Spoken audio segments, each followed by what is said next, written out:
When a man's racist outburst humiliated a black delivery driver, he thought he'd put the man in H's place. But moments later, he learned the shocking truth. The driver was the CEO of the company he depended on. What happens next will leave you stunned. The sun had barely crept over the horizon when Marcus Daniels, a black man in his mid-30s, began his day. His job as a delivery driver for Apex Logistics was demanding, but Marcus prided himself on his work ethic. He had built his reputation on kindness, punctuality, and professionalism, traits that had earned him the respect of his peers and clients alike. That morning, Marcus had kissed his young daughter on the forehead before heading out, promising her they'd spend the evening playing her favorite board game. "Be safe, Daddy," she said, her small voice laced with concern. Marcus had smiled and reassured her, not knowing how much her words would resonate with him by the end of the day. The delivery route was ordinary, with packages ranging from office supplies to household items. Despite the heavy workload, Marcus maintained his usual positive attitude. But as he pulled into the driveway of a sprawling suburban mansion later that afternoon, a sinking feeling washed over him. The house was massive, glass windows gleaming in the sunlight, a perfectly manicured lawn stretching out like a green carpet, and a luxury car parked in the circular driveway. Marcus wasn't a stranger to delivering to affluent neighborhoods, but something about this house felt different. He stepped out of the truck, carefully lifting a large box that required both hands. As he approached the grand front door, a man in his 50s stepped out. Dressed in a designer polo and loafers, he carried himself with the air of someone used to being in charge. His name was Greg Wilson, a local businessman known for his brash demeanor and arrogance. Greg's eyes scanned Marcus from head to toe, his expression twisting into a sneer. "You're late," Greg barked, his tone dripping with entitlement. Marcus paused, maintaining his composure. "I'm sorry for the delay, sir. There was some traffic on the main road, but I got here as quickly as I could." Greg scoffed, stepping closer. "Traffic? Spare me the excuses. You delivery guys are all the same, lazy, slow, and incompetent. Do you even understand how to do your job properly?" Marcus clenched his jaw but remained calm. Years of dealing with difficult customers had taught him to stay professional, even in the face of blatant disrespect. "I assure you, sir, I'm just here to deliver your package. Where would you like it placed?" Greg smirked, crossing his arms. "How about you use that brain of yours and figure it out? Or is that asking too much?" The sting of the words hung in the air, and for a moment Marcus felt the weight of Greg's condescension settle heavily on his shoulders. He had faced racism before, but it never got easier. Each word felt like a sharp jab, a reminder of how some people saw him, not as a man, but as someone beneath them. He took a deep breath, steadying himself. "I'll leave it by the door, sir," Marcus said evenly, setting the package down carefully. But Greg wasn't finished. As Marcus turned to leave, Greg took a step forward. "You know," he said loudly, "people like you should be grateful you even have a job. It's not like you're qualified for much else." The comment struck Marcus like a slap, but he didn't turn around. He knew reacting would only escalate the situation, and he refused to give Greg the satisfaction. He climbed back into his truck, his hands gripping the steering wheel tightly as he pulled away. Inside the truck, Marcus exhaled shakily, his mind racing. He thought of his daughter and the values he wanted to instill in her: dignity, kindness, and resilience. No matter how much Greg's words stung, Marcus reminded himself of his own worth. He was more than the sum of someone else's judgment. As the mansion grew smaller in the rearview mirror, Marcus had no way of knowing that this delivery, and the man who had insulted him, would soon change both their lives forever. Greg Wilson stood at his doorway, watching Marcus's truck disappear down the long driveway. A smug grin crept across his face as he muttered, "People like him don't belong in neighborhoods like this." For Greg, this was just another interaction where he had asserted his self-perceived superiority. His wealth, his success, they defined him, and he had little patience for anyone who didn't meet his lofty standards. After slamming the door shut, Greg returned to his home office, which overlooked the pristine backyard pool. He sipped his espresso, feeling a sense of accomplishment, as if belittling the delivery driver had been a rightful exercise of his authority. Greg prided himself on being a straight shooter, a man who told it like it was, no matter who might get hurt in the process. He didn't realize, however, that his words had already set something larger in motion. Meanwhile, Marcus continued his route, his mind replaying the encounter. It wasn't just Greg's words that stung. It was the way he had looked at Marcus, as if he were invisible, insignificant, unworthy of even basic respect. The pain of that moment stayed with Marcus, but so did his resolve to not let it define him. Around mid-afternoon, Marcus received a call from his office. The familiar voice of his assistant, Jenna, brought some relief. "Mr. Daniels," she said, her tone cheerful, "I just wanted to remind you that you have the quarterly leadership meeting tonight at 7 p.m. Will you be attending virtually or in person?" Marcus smiled at the sound of Jenna's voice. "I'll be there in person," he said. "Thank you for the reminder." Marcus wasn't just a delivery driver. He was also the CEO of Apex Logistics, the very company that Greg relied on for expedited shipments for his own business. Marcus had built the company from the ground up, starting with a single truck and a commitment to exceptional service. Over the years, he had expanded it into one of the most trusted logistics firms in the region. But despite his success, Marcus hadn't lost sight of his roots. He often spent time in the field, working alongside his team to understand their daily challenges. He believed leadership wasn't about sitting behind a desk, but about staying connected to the people who kept the company running. As the day wore on, Marcus's thoughts shifted from Greg's insults to the upcoming meeting. Apex Logistics was on the verge of signing a significant deal with one of its largest clients, Wilson & Company, a manufacturing company that depended on Apex for timely delivery of its products. What Marcus didn't yet realize was that Greg Wilson, the man who had insulted him so casually, was the CEO of that very company. At 6:45 p.m., Marcus arrived at the corporate office, dressed in a tailored navy suit that reflected his quiet confidence. He reviewed his notes for the meeting, which would focus on finalizing the logistics agreement with Wilson & Company. For Marcus, this deal wasn't just about business. It was about demonstrating the values he had built his company on: integrity, respect, and excellence. At precisely 7 p.m., the meeting began. The conference room was a blend of in-person attendees and virtual participants, their faces appearing on the large screens mounted on the walls. Among them was Greg Wilson, his image displayed prominently in the center screen. Greg appeared composed, exuding the same self-assured demeanor he had shown earlier in the day. He had no idea that the man leading the meeting was the same delivery driver he had humiliated just hours earlier. "Good evening, everyone," Marcus began, his voice calm and steady. "Thank you for taking the time to join us. Tonight, we'll be discussing the final terms of our partnership with Wilson & Company. Mr. Wilson, I trust everything has been running smoothly with our deliveries?" Greg leaned back in his chair, nodding. "Yes, everything's been fine," he replied.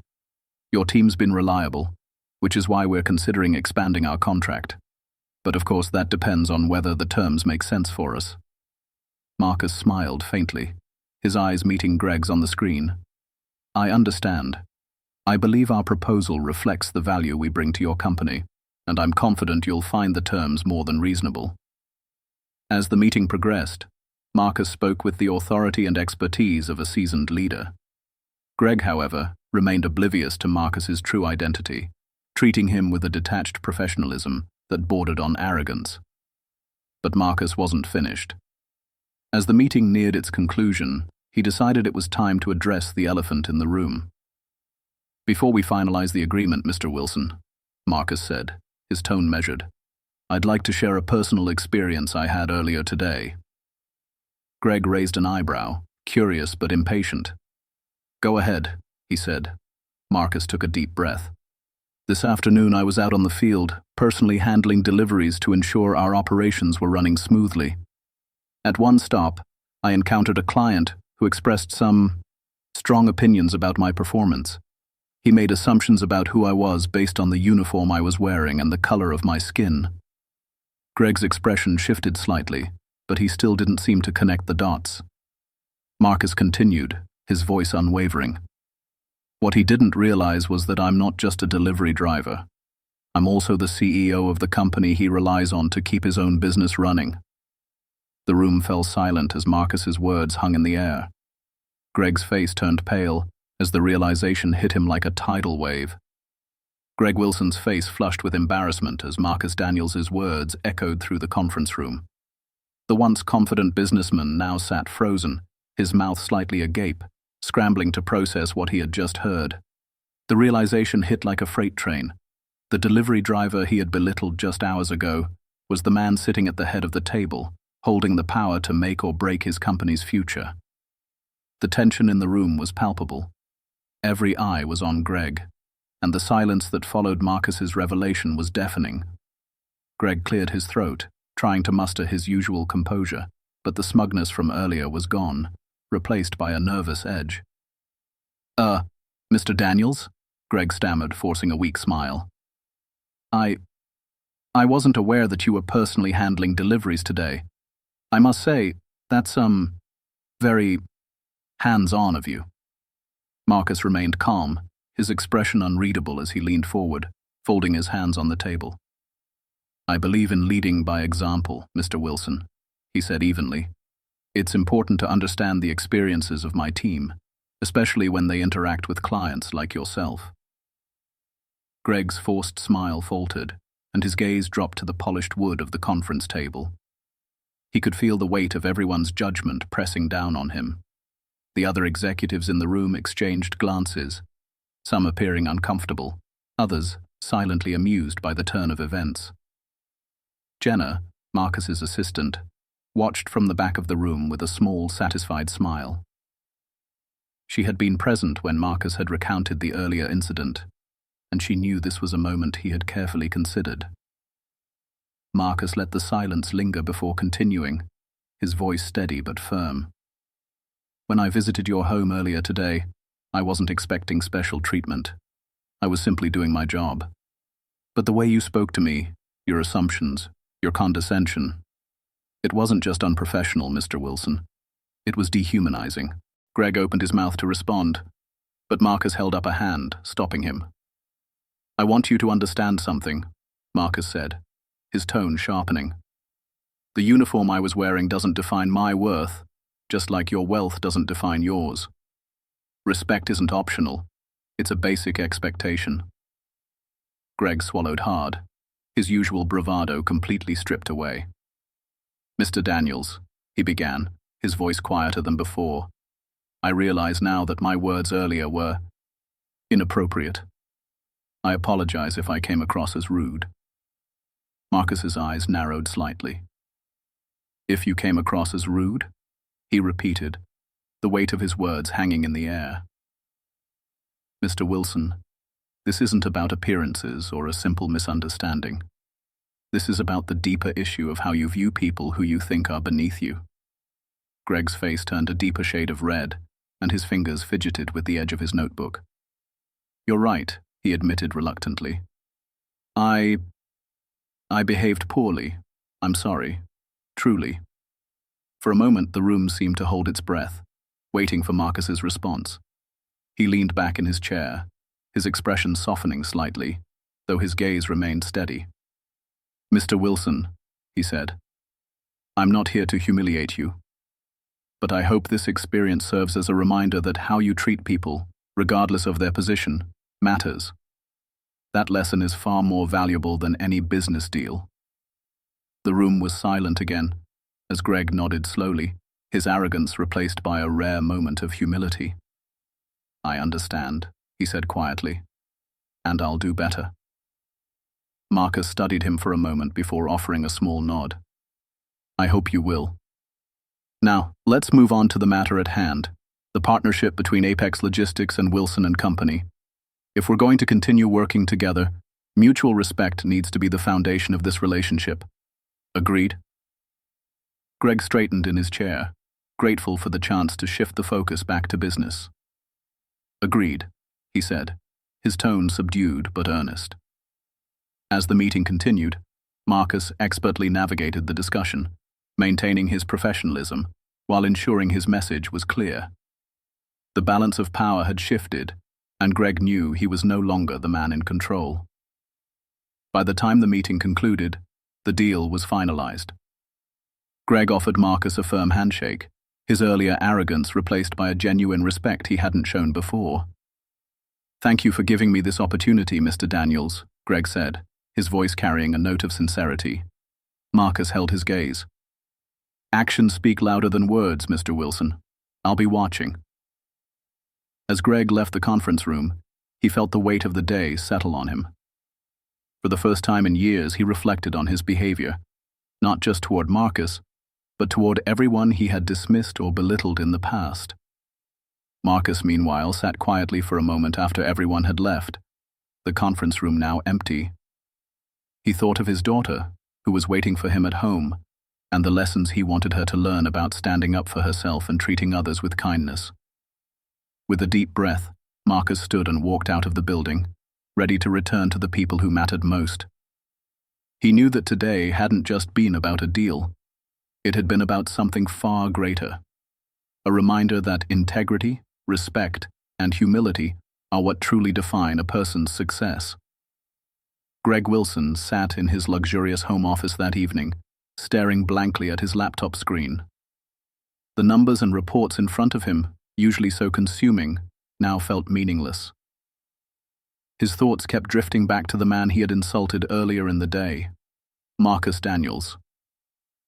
Greg couldn't shake the look in Marcus's eyes during the meeting, the calm yet firm resolve as he delivered a powerful message about respect. It wasn't the scolding Greg had expected. Instead, it was something far deeper, a reflection of the very flaws Greg had ignored in himself for years. For most of his career, Greg had prided himself on being a man of success and power, but Marcus's words forced him to confront the truth. His wealth and status had blinded him to his own arrogance. He had dismissed people based on appearances, assuming their value was tied to their position in life. And in doing so, he had failed not only as a businessman, but as a human being. His thoughts were interrupted by the sound of footsteps. His teenage daughter, Emily, peeked into the room. "Dad? You okay?" Greg forced a smile. "Yeah, sweetheart. Just thinking about work." Emily walked in, her curious gaze settling on him. "You've been quiet since dinner. Is something wrong?" Greg hesitated, unsure how much to share. But something about her concerned expression made him pause. He saw in her the same empathy and curiosity he had lost somewhere along the way. "I had a meeting today," Greg began, his voice unusually soft. "I made a mistake. I treated someone unfairly, someone I thought I knew, but I didn't know him at all." Emily tilted her head, her expression thoughtful. "What happened?" Greg sighed, running a hand through his hair. "I judged him based on how he looked, what he was wearing. I said things I'm not proud of. But it turns out he wasn't just a delivery driver. He's the CEO of the company I depend on for my business." Emily's eyes widened. "Whoa, did you apologize?" "I did," Greg replied, his voice heavy with regret. "But saying sorry doesn't erase the way I made him feel. It made me realize how often I've done this, treated people like they're less than me because of their job, their background, or how they look, and it's not right." Emily sat down across from him, her voice quiet but firm. "Well, maybe now you can start doing things differently." Her words, simple yet profound, struck a chord in Greg. He nodded slowly, a faint smile tugging at his lips. "You're right, it's time I did." The next morning, Greg decided to take action. He drafted a letter to Marcus, not just to apologize, but to express his gratitude for the lesson he had learned. In the letter, he acknowledged his mistakes and outlined his commitment to fostering a culture of respect and equality within his own company. Later that week, Greg invited his leadership team to a meeting. Standing in the same boardroom where he had once projected his authority, he now spoke with humility. "We've built this company on hard work and innovation," he began. "But we've neglected something just as important: respect for every individual we interact with, regardless of their role or background." He paused, looking around the room. "Starting today, we're making changes.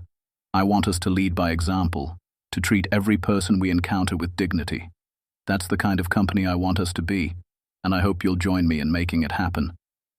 His team exchanged surprised but supportive glances.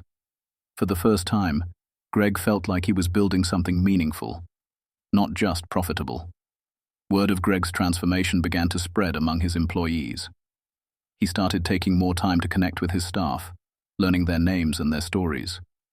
He implemented diversity and inclusion training, ensuring that his company reflected the values he had come to embrace.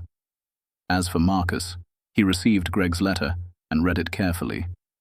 While he was naturally skeptical of such apologies, something about Greg's tone felt genuine. Marcus wasn't quick to forgive, but he believed in giving people a chance to change.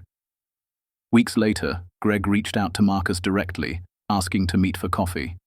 Marcus agreed, curious to see if Greg's words had translated into actions. When they met, Greg didn't come with excuses or justifications. Instead, he came with a willingness to listen. "Mr. Daniels," Greg said earnestly, "I don't expect you to forget what I said that day. But I want you to know that it's changed me. Your words, they forced me to look at myself in a way I never have before, and I'm committed to doing better." Marcus studied him for a moment before nodding. "Change isn't easy," he said, "but it's worth it. I hope you'll stick with it." They shook hands, a gesture that carried more weight than any contract.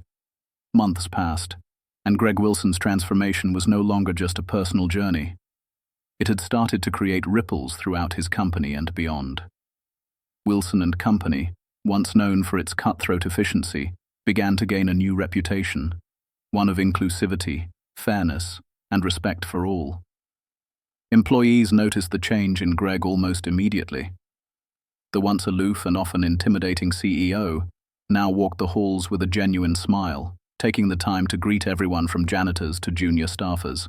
Greg had even introduced a new initiative, Voices at Every Level, a program designed to give employees across all departments and roles a platform to share ideas, concerns, and suggestions.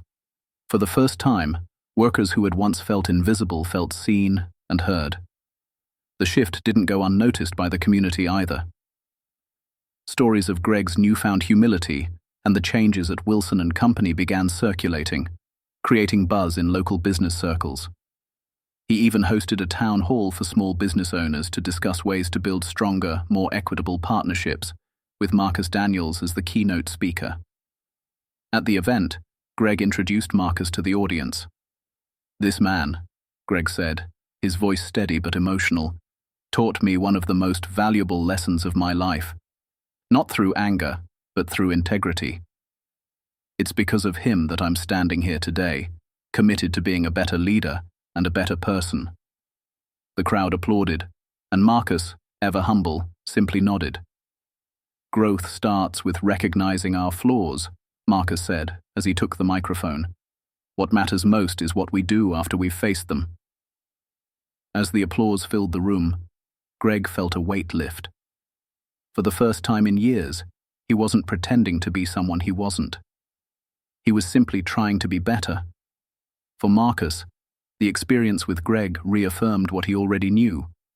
Treating people with dignity, even in the face of disrespect, can create profound change.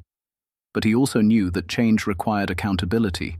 He wasn't naive enough to believe every person who wronged him would transform, but he hoped Greg's story could inspire others to rethink how they treat those around them. At Apex Logistics, Marcus continued to lead by example.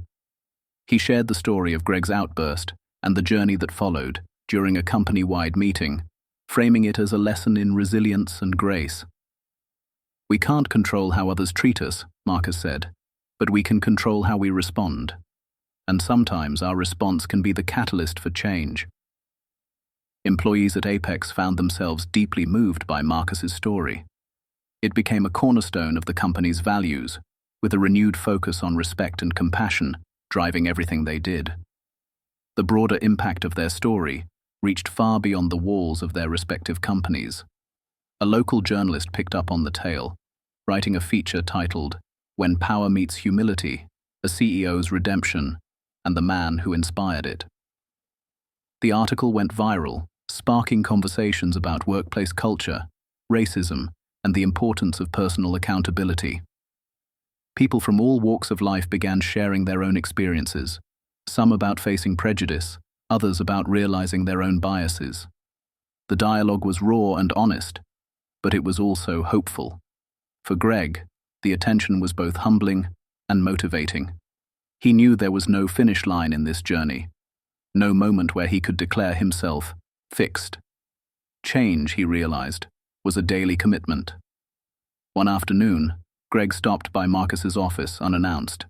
He carried a small box, which he handed to Marcus with a sheepish smile.